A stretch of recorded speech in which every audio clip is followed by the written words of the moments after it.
Chers spéculateurs, bonjour et bienvenue dans cette vidéo hebdo du samedi. On est dans un grand tournant. La semaine dernière, on était sur un support qui était décisif pour le Bitcoin et de manière générale les crypto-monnaies, mais aussi pour les indices. On était sur un support qu'on avait maintenu et toutes les dynamiques, des dynamiques qui sont haussières et que l'on entrevoit continuer à être à la hausse au cours des prochaines semaines, des prochains mois, des prochains trimestres. Donc c'était vraiment cette logique-là qu'on a embrassée pendant plusieurs trimestres. Et bien cette logique-là, elle vient de tomber en éclats en 4 jours. En 4 jours, comme quoi vraiment, les marchés financiers, en l'espace de quelques jours, tout peut s'inverser. Donc dans cette vidéo, vous allez voir pourquoi j'ai entre guillemets retourné ma veste. Alors je le dis mais je vais le répéter dans la vidéo. Certains vont dire oh Cédric c'est facile de changer d'avis. Et c'est pas moi qui change d'avis, hein, c'est les marchés. Hein. Moi je ne fais que surfer les vagues. Quand la vague est terminée, quand la vague se retourne, il n'y a plus de vague à surfer donc il n'y a plus rien à faire. Hein. Donc on part à la rame, on remonte au pic et on va prendre une nouvelle vague. Là, c'est un petit peu ce qui est en train de se passer sur le Bitcoin et sur le marché action. Là, la puissante vague qui s'était initiée depuis la crise Covid, elle vient de se terminer. Donc là, on est en train de faire un reset. On va très probablement faire une grosse purge sur les indices boursiers et on pourra repartir sur d'excellentes bases. Et vous verrez que ces resets, ils sont sains. On en a déjà eu 3 au cours des dernières années. On en a eu fin 2018, on en a eu un pendant la crise Covid et on en a un là qui est en train de se mettre en place actuellement. C'est vraiment sain et c'est nécessaire pour pouvoir avoir une nouvelle grosse dynamique de hausse qui se remette en place sur des bonnes bases. Donc c'est parti pour cette vidéo. C'est une vidéo qui est vraiment très importante. C'est des changements comme ça de direction. Il n'y en a pas toutes les semaines ou tous les mois. Hein. Ça reste assez rare, surtout des grandes directions comme ça. On passe d'une notion de bull market à une notion de marché en range à bear market. Voilà, on est sur un point de retournement où beaucoup de choses vont jouer au cours des prochaines semaines. Donc soyez très attentifs à cette vidéo, c'est parti.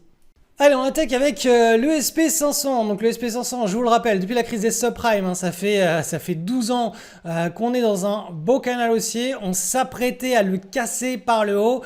Et donc c'est pour ça que tout simplement j'étais assez positif à ce moment-là. On avait un premier signal, ici un deuxième, ici un troisième. Donc là on est sur du weekly, mais on s'apprêtait vraiment à accélérer vers le haut. Et là tout ce qui s'est passé cette semaine, c'est qu'on a inversé les signaux. Donc vous allez me dire, oui mais Cédric, tu changes d'avis, etc. Non, moi je change pas d'avis, c'est les marchés qui changent d'avis. Hein. Moi simplement je surfe les tendances. Quand il y a une vague qui déferle, qui déroule, eh bien je l'exploite. Donc vous savez, c'est un petit peu comme on surfe. Hein. On essaie de faire un maximum de carves, de figures, etc.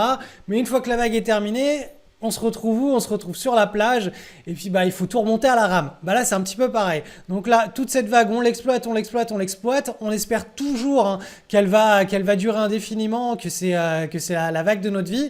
Et puis à un moment donné elle se termine comme tout. Et puis il faut remonter et aller en chercher une nouvelle. Donc là ce qui est en train de se passer tout simplement au niveau du SP500, c'est qu'on est en train de casser ce canal ici. On l'a cassé d'ailleurs cette semaine. Donc là, on arrive dans une zone de support. Cette zone de support, je vous l'avais dit, elle est très importante parce que si on la casse, après, on a du vide. Hein. On a beaucoup d'espace à aller chercher vers le bas.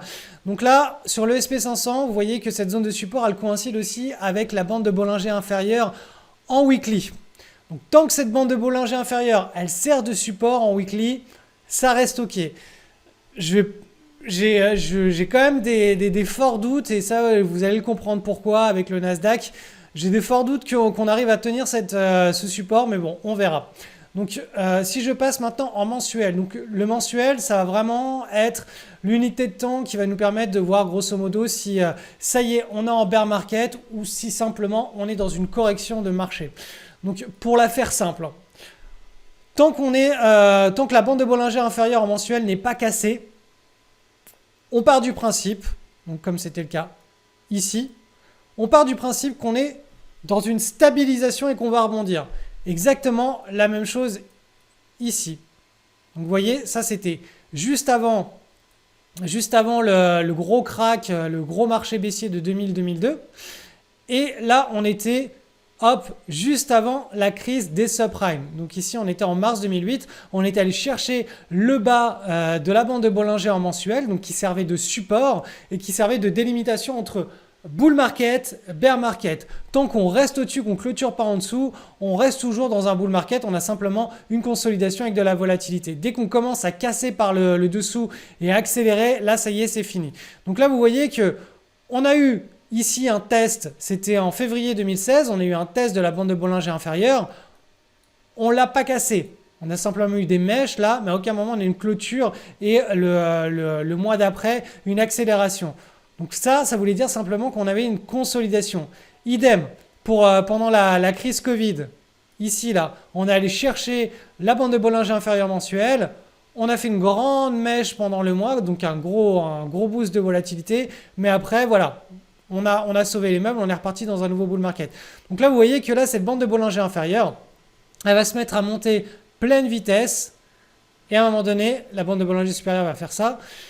Et c'est là où on va voir le test. Là, on va voir un test et on va voir si on casse ou pas. Si on casse, malgré qu'on soit dans ce grand canal aussi en mensuel, de mon point de vue, ça voudra dire attention, on rentre probablement en bear market. Donc là, on n'y est pas du tout. Pour le moment, on n'y est pas du tout. Pour le moment, en mensuel, on est simplement rentré dans une correction, donc correction qui peut prendre quand même pas mal de pourcents. Hein. On peut aller chercher facilement sur du 15-20%. En tout cas, voilà, on est dans un état correctif. Maintenant, on va aller voir ce qui se passe sur le Nasdaq. Le Nasdaq qui est beaucoup plus monté que le SP500 et qui se retrouve dans un état correctif beaucoup plus fort que le SP500.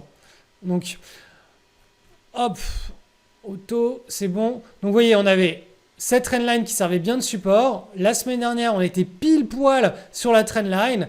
On avait aussi un petit support en journalier ici qui tenait bien. Donc là, la semaine dernière, tout était OK. On était toujours dans la dynamique de très long terme, hein, dynamique de plusieurs années de marché haussier.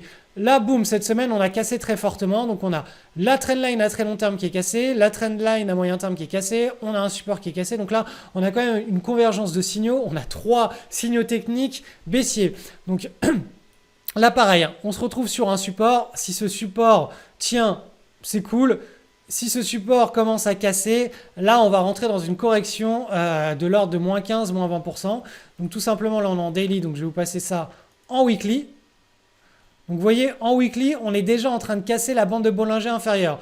Donc quand on casse la bande de Bollinger inférieure en weekly, si on a la validation la semaine prochaine, c'est-à-dire que si la semaine prochaine, on vient casser en dessous ce support, on va aller chercher la bande de Bollinger inférieure en monthly, donc en mensuel. Enfin d'abord, le premier objectif, c'est la moyenne mobile à 20 mois.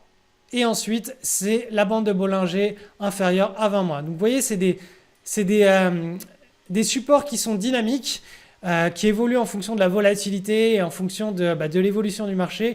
Mais voilà, là pour le moment, le Nasdaq est en train de nous envoyer tout un tas de signaux en l'espace de... Ça s'est fait en 4 jours. Hein. On est passé d'un état pendant plusieurs mois, plusieurs trimestres, il ne se passait rien, à en 4 jours, en une semaine, on a une convergence de signaux qui s'accumulent à la baisse. Donc tout ça pour dire que tout simplement, là, évitez de prendre des positions à l'achat tant que cette correction elle est en force. Hein. Donc de toute façon, vous aurez très peu d'opportunités avec des belles patterns et des breakouts haussiers. Il n'y en aura pratiquement pas pendant toute la décharge à laquelle on est en train d'assister et on risque encore d'assister au cours des prochaines semaines. C'est une excellente nouvelle dans le sens où on va avoir un assainissement du marché. Je vous rappelle qu'on n'a pas eu de correction saine depuis la crise Covid. On n'a fait que monter avec que des toutes petites corrections de l'ordre de moins 5%. Donc une bonne correction de scène de l'ordre de moins 15, moins 20% avec un bon setup en mensuel. Ça nous permettrait de repartir sur d'excellentes bases pour continuer sur ce marché haussier. Et une fois que donc cette séquence de décharge, d'assainissement sera effectuée, on va avoir des magnifiques setups de swing trading en daily, de swing trading en hebdo. Et c'est pendant cette nouvelle première phase de rebond, de hausse, quand on prend les positions qu'on a les plus belles tendances et les plus gros gains à enregistrer. Donc soyez très attentifs. Ce qui va vraiment faire la différence entre les grands gagnants et les grands perdants de la situation actuelle, c'est que les grands gagnants, là, ils sont en train de passer cash, en train de protéger leur position et ils vont surveiller tranquillement, sans prendre de position pendant plusieurs semaines, la décharge. Et une fois que la décharge sera passée sur les screeners, on aura des nouvelles opportunités, des nouveaux setups de trading. Tandis que les grands perdants, ils vont s'accrocher à leur position, ils vont essayer de prendre des nouvelles positions qui mèneront nulle part, ils vont trouver des opportunités là où il n'y en a pas, et ils vont perdre comme ça. Ils vont se faire sauter leur position sur leur stop, ils vont cumuler les trades perdants, et quand le moment sera venu de réellement prendre des positions, ils seront essorés émotionnellement, ils auront enregistré un drawdown sur leur compte de bourse et ils voudront plus revenir, ils seront plus frais. L'argent ne sera plus frais, les émotions seront plus frais, ils n'auront plus confiance dans leur habilité à trader. Donc voilà, restez très attentifs parce que là, on est dans une situation où potentiellement, on a du moins 15, moins 10, moins 15, moins 20% de baisse. Ça peut aller très vite. En général, quand quand ça panique, hein, ça se fait en l'espace de un mois. Et après, un mois, 2 mois, et après, c'est claqué. On repart sur une nouvelle dynamique de hausse. Donc voilà, là, en l'espace d'une semaine, tout a changé. Ça faisait très longtemps que ça n'était pas arrivé. Hein. Les dernières fois où c'est arrivé, c'était la crise Covid. Hein, ça s'est fait en 2 mois, là, ici, hein, février et mars. Et ensuite, après, on avait ici en octobre 2018. Donc, on avait eu octobre, novembre, décembre 2018. Donc là, on est vraiment dans un séquençage type. Hein, c'est-à-dire ça, eh bien, c'est le séquençage auquel on va probablement assister au cours des 2-3 prochaines semaines. Donc vraiment, c'est clac, clac, clac. Hein. Donc, soyez prêts à ce que les médias financiers, partout, on vous dise ça y est, le bull market est terminé, c'est la fin du monde. Alors, je ne sais pas ce qu'ils vont nous trouver comme excuse. Ça va probablement être le fait que la Fed arrête le quantitative easing, normalise son bilan et remonte un petit peu ses taux d'intérêt. Ça va faire peut-être un petit peu paniquer les marchés financiers, mais c'est quelque chose d'extrêmement sain. On est monté très fortement, vous voyez, en mensuel, là, on est sur une unité de temps mensuelle, on a fait toute cette dynamique. Là, la bande de Bollinger supérieure est en train de se stabiliser, la bande de Bollinger inférieure est en train de remonter à pleine balle. Donc là, c'est vraiment, hop, c'est ça, hein, c'est ça le scénario qu'on s'apprête à voir. Là, je suis en train de me rendre compte qu'on voit plus rien avec tout ça. Allez, j'enlève tout ça. Mais voilà, vous avez compris l'histoire. Hein. C'est séquence de décharge. J'ai oublié de vous présenter le Dow Jones Industrial Average. Vous voyez hein, cet énorme élargissement dont je parle depuis pas mal de mois. On avait le scénario aussi, on casse par le haut. Là, on est tout en bas. On n'a pas encore cassé. Donc, vous voyez, on a quand même vraiment de la marge à la baisse. Hein. Si on vient à casser cette histoire-là, on a de la marge. Donc le plus important quand on mène ce genre d'analyse où on change vraiment de dynamique, c'est de coupler les signaux sur plusieurs indices boursiers. Donc là, on est le DJI, il n'a pas encore cassé. Vous voyez, on est toujours sur le support. Le SP500 aussi, c'est le Nasdaq qui est l'indicateur leader et qui a lancé le premier gros signal de baisse. Donc vraiment dans les deux, on va dire la prochaine semaine et la semaine d'après, on va être très vite fixé. Mais voilà, la dynamique est là et tous les signaux sont en train de s'aligner. Donc le Dow Jones Industrial Average à suivre aussi. Hein. De toute façon, je vous le présenterai chaque semaine. Là, la situation est super intéressante. Changement de psychologie des foules. Passons à l'or maintenant. Donc la dynamique est toujours extrêmement positive. Donc vous voyez, on a toujours hein, cette petite tasse et en formation. On est en train de casser le petit pivot ici. Donc on se dirige vers le haut hein, du triangle. Ce qu'on attend hein, tout simplement de cette situation, c'est qu'on casse par le haut le triangle pour qu'on enclenche la grande dynamique haussière sur l'or. Donc c'est un cycle qui est lent sur l'or. C'est pas de la crypto-monnaie. Donc affaire à suivre. De toute façon, on suit ça chaque semaine. Mais pour le moment, hein, l'or n'est pas du tout dans une dynamique de correction et de chute de l'ordre de moins 10, moins 15 ou moins 20% comme c'est le cas sur les indices boursiers. Allez, on passe maintenant sur le marché des crypto-monnaies, sur le Bitcoin. Donc la semaine dernière, comme je vous l'ai expliqué, tant qu'on sauvait ce support, moi je restais personnellement très positif sur le Bitcoin puisqu'on avait une tasse avec une anse en formation, donc potentiellement un trade à prendre courant avril. Là, regardez, boum, on a cassé le support. Donc là, pour le moment... Là, avant qu'on revoie des potentielles prises de position, il va se passer pas mal de temps. Donc là, de mon point de vue, le marché des cryptos, pour des positions spéculatives directionnelles, il y a vraiment mieux à faire autre part. Là, pour le moment, là, on va aller chercher très probablement, vous voyez, cette zone de support ici. Et ensuite, on verra si ça casse ou pas. Donc si ça casse, c'est le bear market, le grand ours qui peut durer, mine de rien, 2 ans, 2-3 ans, facile.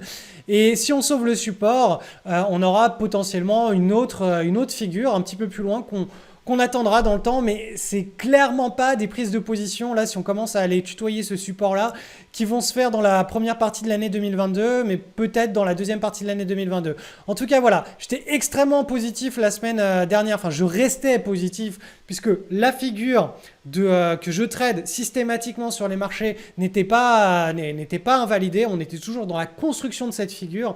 Là, on ne peut plus parler d'une grande tasse séance. Là, on parle d'autre chose, je ne sais pas ce qu'on va construire, j'en ai absolument aucune idée, mais pour le moment, vu que je navigue à vue, bah...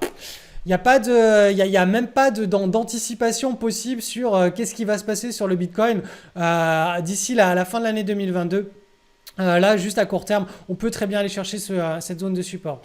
Voilà, qu'est-ce qu'on peut analyser d'autre? Peut-être l'Ethereum. L'Ethereum, pareil, on a cassé, donc on attendait cette... alors, on va essayer de le refaire.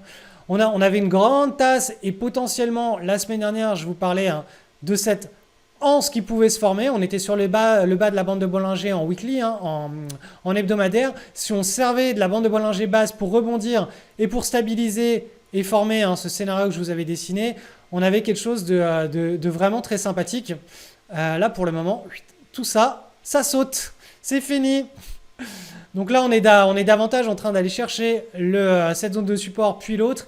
Et pareil, pour le moment, sur Ethereum et Bitcoin, il n'y a absolument aucune figure potentiellement en formation qui impliquerait un nouveau gros bull market. Là, maintenant, on est en mode wait and see. Et, limite, moi, si c'était juste moi, ces marchés-là, je ne suivrais même pas en hebdomadaire. Je regarderais une fois par mois peut-être, mais pas plus. Après, voilà, ça, je vous parle de position spéculative. Maintenant, pour tous ceux qui veulent avoir des cryptos, avoir une exposition aux cryptos en fond de portefeuille, toutes ces baisses sont des occasions pour épargner chaque mois un petit peu d'argent sur ce marché-là. Je vous rappelle que ça reste quand même un marché qui sur 5 ans, 10 ans a un potentiel de hausse qui est absolument monstrueux. Alors certes, c'est des cycles avec des moins 50, moins 60, moins 70%, mais si vous regardez juste votre épargne en mettant peut-être 50 euros par mois, 70, peut-être 100 si vous avez la possibilité par mois, vous mettez ça sans regarder.